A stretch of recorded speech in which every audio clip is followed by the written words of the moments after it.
Napangos ang tuhod sa 70 anyos nga si Florante Cuaresma human masaghiran og truck ang iyang gidriban nga motorsiklo sa karsada sa Barangay San Roque bandang alas 11:45 sa buntag, Abril 5. Angkas ni Lolo ang iyahang apo nga ming reklamo nga sakit ang tuong kamot. Nangatumba ang mag-apuhan ug ming insister nga nagsubay lamang sila sa daplin sa karsada. Hindi, nandito ako sa gilid mismo, ginigilid ko. Siya paspas, sinagi niya ako. Hindi na slide, sinagi mo ang manubela. May kalikas ka sila ng Anna, manubelan sinagi mo, matumba ko kung hindi manubelan sinagi mo. Gikan sa eskwelahan ang mag-apuhan ug matud pa ni Lolo Cuaresma, gitapsingan ang ilahang manubela sa truck.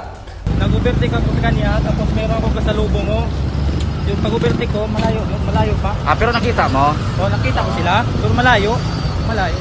Ang truck nagkarga og mga frozen goods nga gimaneho ni Jenimar Malanog taga Talon-Talon, Zamboanga City. Nangatarungan si Malanog nga sa layo pa nakita na niya ang mga nagmotor nga apuhan og na-slide lamang kini.